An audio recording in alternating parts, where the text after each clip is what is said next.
केंद्रीय मंत्री गिरिराज ने एक बयान दिया है और उन्होंने कहा कि इस समय जिस तरह से देश के अंदर माहौल चल रहा है, इसको देखते हुए अब एनआरसी लागू करने का समय आ गया है।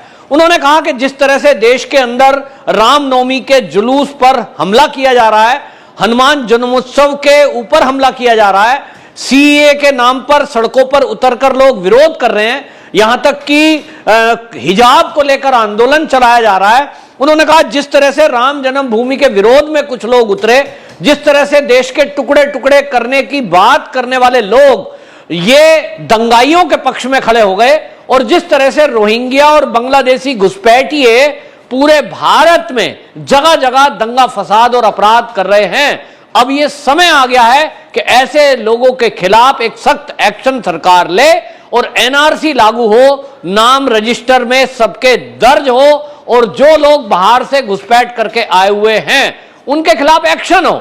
इसके बात को लेते हुए उन्होंने कहा कि जो लोग इस तरह की बातें करते हैं ये बताएं कि जो धार्मिक जुलूस, ये धार्मिक यात्रा, चाहे वो रामनवमी की हो, फिर चाहे वो हनुमान जन्मोत्सव की हो, वो भारत में नहीं तो क्या पाकिस्तान, अफगानिस्तान और बाकी जगह निकलेगी?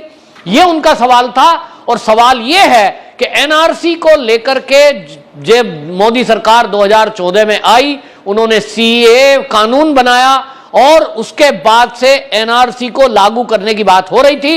लेकिन इसी में एक बात आई थी कि जब एनआरसी लागू हो जाएगा तो एनआरसी में एक सिटीजन रजिस्टर जो है उसमें नाम दर्ज होंगे, तो वो उन्हीं लोगों के होंगे जो सन 1971 के पहले यहां आए हुए हैं।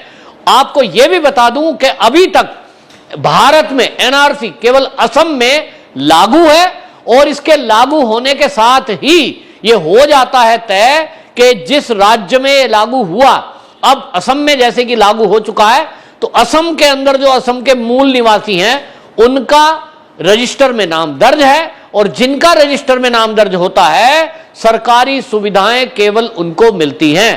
केंद्र सरकार या राज्य सरकार की तरफ से मिलने वाली सुविधा जैसे कि फ्री उज्ज्वला योजना है, फ्री में उनको बीमा है स्वास्थ्य का, इसी तरह शौचालय के लिए पैसा मिल रहा है, सम्मान निधि किसानों को मिल रही है जो 2000 रुपए प्रति महीने दी जा रही है, वो ये सब सुविधा केवल उन लोगों को मिलेगी जिनका रजिस्टर में नाम होगा।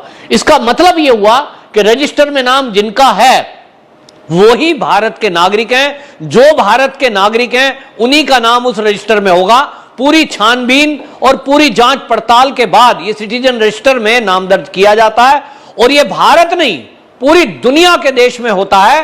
केवल भारत एक देश ऐसा है जहां अभी तक कि कोई सिटीजन रजिस्टर पूरी तरह से लागू नहीं किया गया। 1951 में यह प्रक्रिया शुरू की गई थी, लेकिन यह इसी तुष्टीकरण के कारण रोक दी गई। 2014 के बाद से मोदी सरकार आई और इस पर काम शुरू किया, लेकिन हमने देखा कि जैसे ही एनआरसी की बात शुरू हुई, ये जो देश का विपक्ष है जिसमें ममता बनर्जी हो गई, कम्युनिस्ट हैं, कांग्रेस है, ये सब के सब विरोध में खड़े हो गए और धमकी देने लगे मोदी सरकार को कि यदि इसको लागू किया गया तो इसके परिणाम ठीक नहीं होंगे। इसका मतलब क्या है? इसका मतलब यह हुआ कि जो 3 करोड़ बांग्लादेशी घुसपैठी और रोहिंग्या हमारे भारत में अवैध रूप से रह रहे हैं, यह विपक्ष उनको यहां नागरिकता देना चाहता है। यानी जिस तरह से अब काम चल रहा है वो चलता रहे। इसका मतलब क्या है? इसका मतलब यह है कि जो महीने में 2 बार केंद्र सरकार राशन दे रही है, एक बार केंद्र की तरफ से, एक बार राज्य की तरफ से। इसी तरह फ्री आवास योजना के तहत मकान दिए जा रहे हैं, इसी तरह शौचालय बनाने के लिए धन दिया जा रहा है, फ्री में बीमा दिया जा रहा है। ये जितनी योजना मिल रही है वो अरबों रुपया उन लोगों के ऊपर भी खर्च इस समय हो रहा है जो अवैध रूप से घुसपैठ करके हमारे भारत में रह रहे हैं।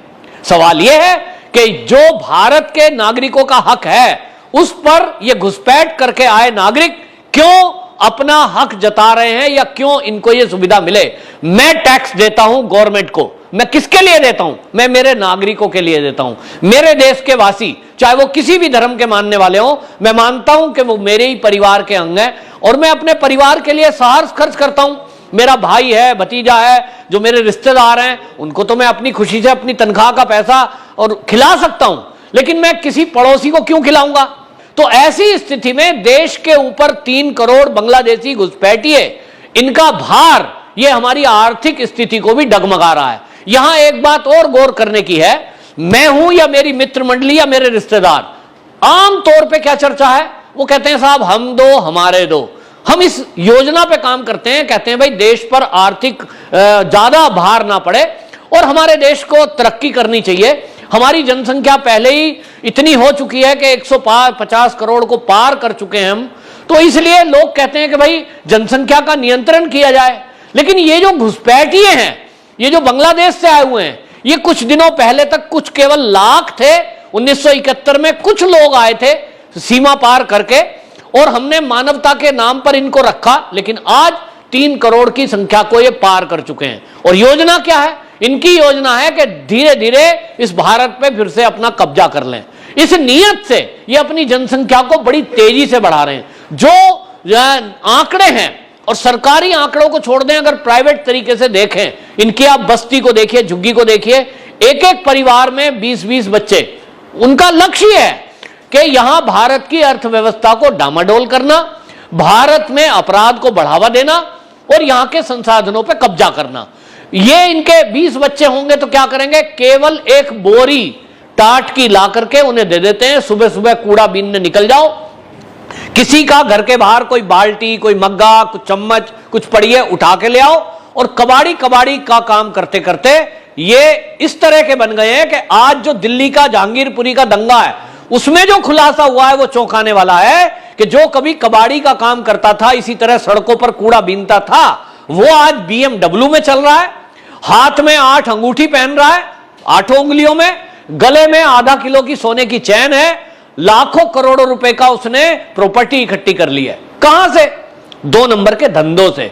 तो 2 नंबर का धंधा करेंगे, उसके लिए पूरा गिरोह तैयार करेंगे, दंगे कराने के लिए फंड लेंगे विदेशों से, और दिल्ली में और देश के अलग अलग जगह ये जुगट्टा बना के रहते हैं ताकि राजनीतिक जो गठजोड़ है उसके तहत ये यहां संसाधनों पे कब्जा करें।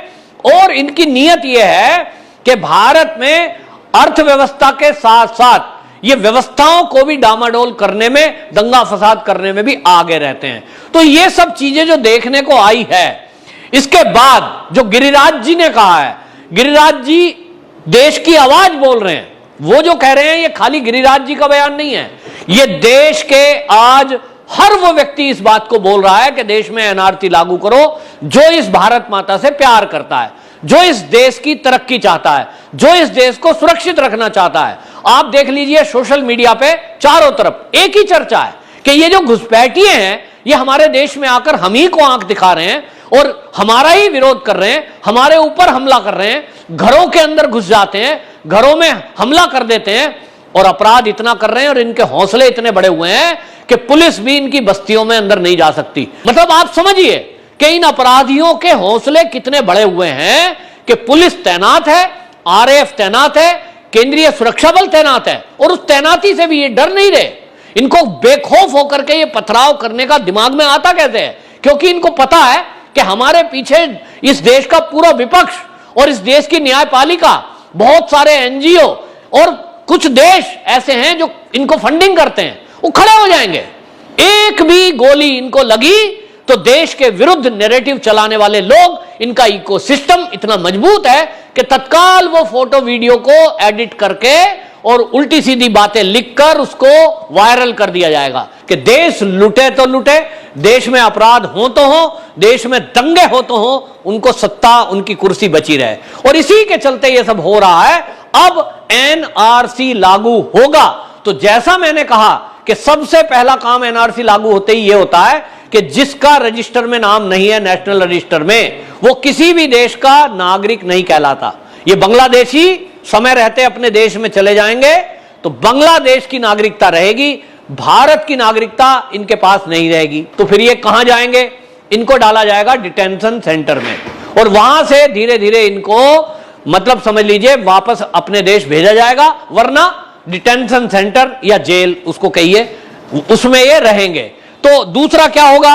इसी तरह से इनको वोट डालने का अधिकार नहीं होगा। सबसे बड़ी बात कि ये जो लोग हैं रजिस्टर में जिसका नाम है, वोटर लिस्ट को इससे जोड़ा जाएगा और इन सबके पास फर्जी आधार कार्ड आज इनके पास हैं। तो अब रजिस्टर जब बनेगा वो नेशनल रजिस्टर एनआरसी, उसके बाद तो वोट वही डालेगा जिसका एनआरसी में नाम है, नेशनल सिटीजन रजिस्टर में जिसका नाम है वही वोट डालेगा, उसी को राशन मिलेगा, उसी को सरकारी स्कूल में बच्चों को एडमिशन मिलेगा, उसी को सरकारी अस्पताल में फ्री का इलाज मिलेगा, दूसरों को नहीं मिलेगा। इसका मतलब यह हुआ कि इसके बाद जो बांग्लादेशी घुसपैठिए जिनकी संख्या 3 करोड़ है वो भारत में रह तो रहेंगे लेकिन उनको कोई सरकारी सुविधा नहीं मिलेगी, और निश्चित रूप से फिर जब नहीं मिलेगी, वोट डालने का अधिकार नहीं होगा, तो जो राजनीतिक पार्टियां आज इनके हित में खड़ी हुई हैं, इनके पीछे खड़े होने का ड्रामा कर रही हैं, उनका मकसद क्या है? उनका मकसद है इनकी वोट लेना और वोट लेकर के गद्दी हासिल करना। जब वोट नहीं दे पाएंगे, वोट बैंक इन पार्टियों का खिसक जाएगा, उसके बाद आप देखना कोई इनके साथ खड़ा नहीं होगा कि भाई वोट तो है ही नहीं इनकी, फिर इनके पीछे क्यों खड़े हो। तो जो गिरिराज जी ने कहा है वो निश्चित रूप से घुसपैठियों के लिए होगा, और आप देखेंगे कि अभी ये घोषणा हुई है, अभी केवल गिरिराज जी ने चर्चा की है, अभी इस पर काम होना बाकी है, लेकिन आप देखेंगे देश का विपक्ष किस तरह से इस एनआरसी का विरोध करेगा, जबकि पूरी दुनिया में उनके देश का एक रजिस्टर होता है जिसमें नागरिकों के सब डाटा दर्ज होते हैं। तो भारत में क्यों नहीं दर्ज हो, यह विपक्ष से सवाल है, और कोई इसका उत्तर दे सकता है तो दे। वंदे मातरम।